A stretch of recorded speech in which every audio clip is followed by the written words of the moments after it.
আজকে আমি রান্না করব ট্যাংরা মাছ। ট্যাংরা মাছ কিন্তু আমার খুবই প্রিয়, বলতে পারো এটা আমার সবথেকে প্রিয় খাবার। তো চলো রেসিপিটা তোমাদের সঙ্গে শেয়ার করি।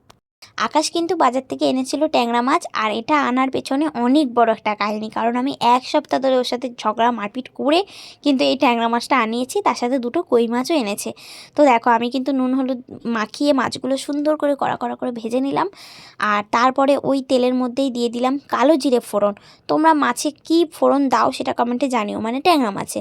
আমি কিন্তু কই মাছ ট্যাংরা মাছ করলে কালো জিরেই ফোড়ন দিই, খেতে কিন্তু দারুণ হয়।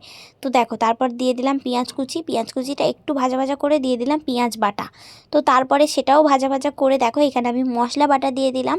মশলার মধ্যে ছিল আদা রসুন জিরে আর কাঁচা লঙ্কা বাটা, তার সাথে গোলমরিচও ছিল।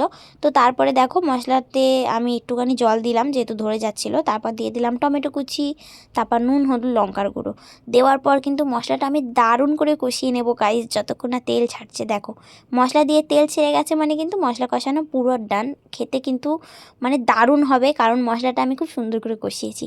মশলা যত ভালো করে কষাবে তত খেতে সুন্দর। তারপরে দেখো পরিমাণ মতন ঝোল দিয়ে মাখা মাখা করে নামিয়ে নিলাম, আর লাস্টে কিন্তু আমি একটু ভাজা জিরে গুঁড়ো দিয়েছিলাম।